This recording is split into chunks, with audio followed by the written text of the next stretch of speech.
Introdução ao livro dos Números. No quarto livro de Moisés, chamado Números, o culto do Deus único e verdadeiro, ensinado a Moisés no Sinai, como vimos no livro do Êxodo, e confiado aos sacerdotes levitas,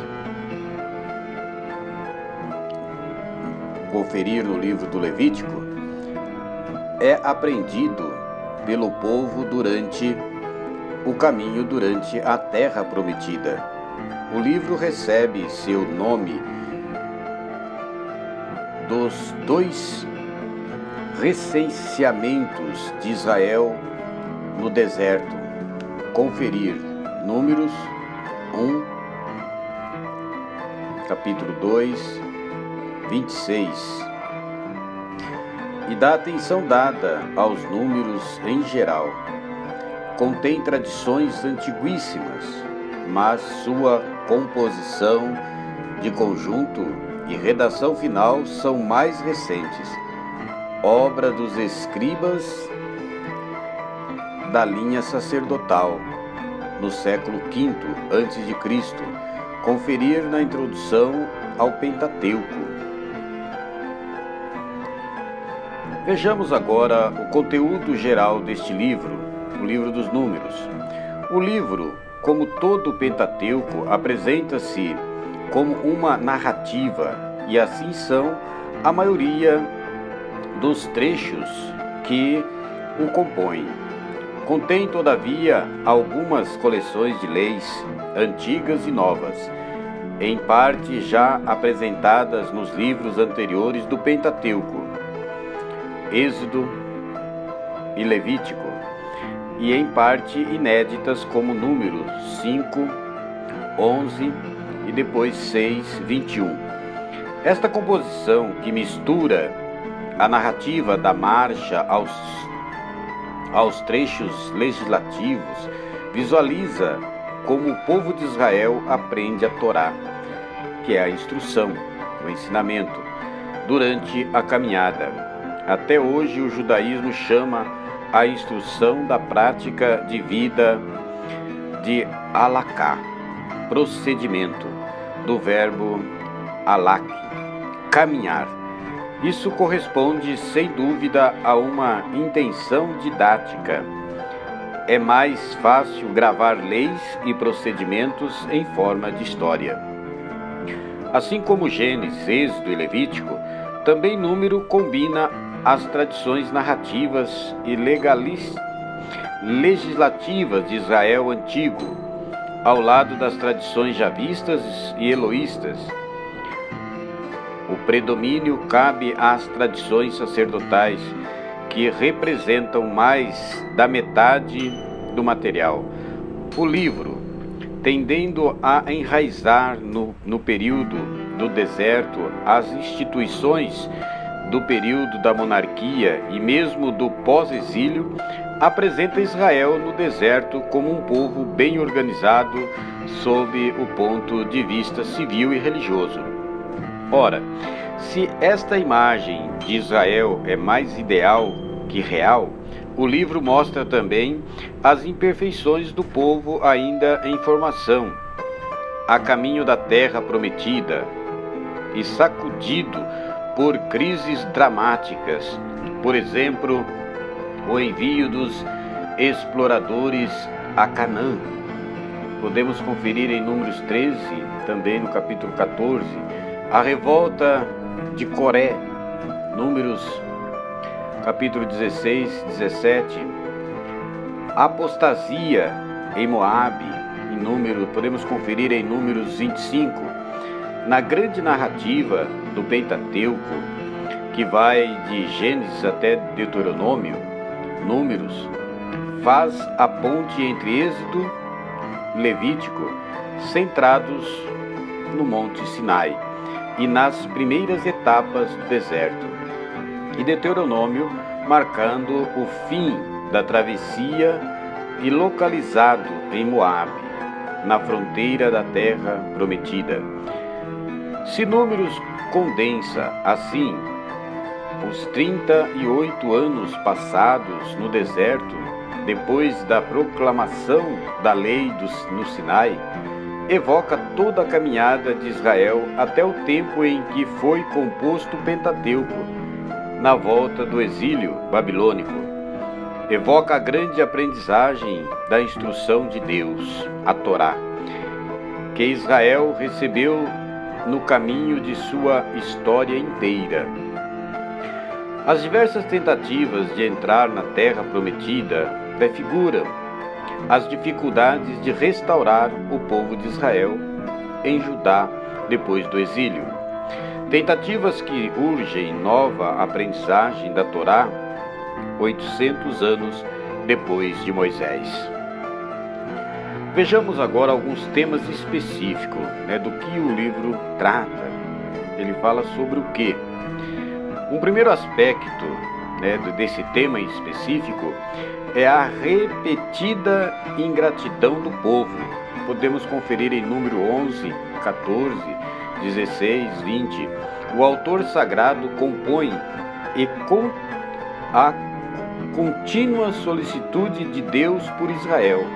Deus guia, castiga, perdoa, alimenta o seu povo, combate por ele e lhes dá a vitória. O outro aspecto desse sistema específico, exalta-se também a figura do mediador, Moisés. Podemos conferir 12, 6 e 8. Ele é chefe e legislador, paciente. Podemos conferir em capítulo 12, versículo 3. Sujeito ao desânimo. Podemos ver e conferir capítulo 11, versículo 11 a 15. E a ira. Podemos conferir capítulo 16, 15, depois capítulo 20, de 1 a 13. Mas ao mesmo tempo generoso. Podemos conferir capítulo 11, 29. E pronto a interceder pelo povo. Podemos conferir essa intercessão no capítulo 11, 2, 12, 13, 14, 13, 19, 21, depois 7. Capítulo 21, versículo 7. Um homem sempre fiel que goza da intimidade com Deus. Capítulo 12, 6 a 8 e 8 a 8. Um outro aspecto desses temas específicos estranha-nos neste livro o conceito material, quase mágico, do sagrado. Por exemplo, o incenso de Araão, conferir número 17, capítulo 17, as cinzas da vaca vermelha, conferir números 19, etc. Mas ao olhar mais de perto, aparece sempre um contexto de fé e de fidelidade a Deus e à comunidade por ele convocada. Talvez esse respeito muito material pelo sagrado possa corrigir a tendência desbragada, a profanação que reina em nossa sociedade. Um outro aspecto desse tema específico, para os redatores de números, um ponto de autoridade era o registro detalhado dos nomes dos israelitas e de suas cidades. Voltando do exílio babilônico no século VI e V a.C., deviam reconstruir o patrimônio que seus pais haviam recebido no tempo de Moisés e Josué. Daí as grandes semelhanças entre números por um lado, 1 e 2 Crônicas, depois Esdras e também Neemias, por outro lado. Todas obras fortemente marcadas pelos escribas sacerdotais. Um outro aspecto desses temas específicos, a pedagogia divina, é a rica experiência religiosa de Israel no deserto, tornaram-se um modelo de inspiração para todos os tempos. Por isso, Os fatos relatados neste livro foram com frequência recortados no Antigo Testamento. Podemos conferir em Miqueias 6, 3 a 5, também Ezequiel 16, também 20, Salmos 106. O Novo Testamento lembra os episódios da serpente de bronze. Conferir João 3,14 seguintes. Da revolta de Coré, 2 Timóteo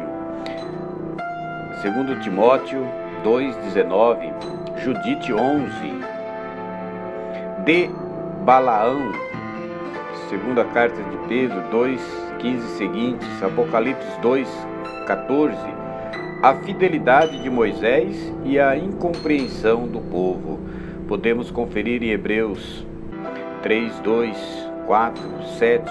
O apóstolo Paulo, ao referir-se às crises relatadas em Número, conclui: estas coisas lhes aconteciam com sentido figurativo e foram escritas como advertência para nós. Conferir 1 Coríntios 10, 11.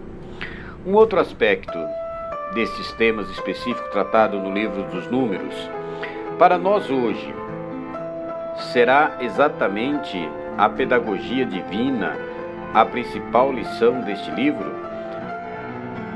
A instrução de Deus aprende-se a caminho. Cada conflito nos faz compreender melhor o que Deus espera de nós. Caminhante, não há caminho. O caminho se faz caminhando.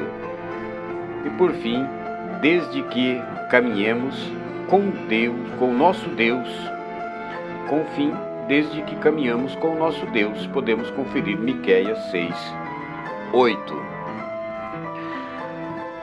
Agora, a seguir, nós temos o gráfico para ilustrar cada situação.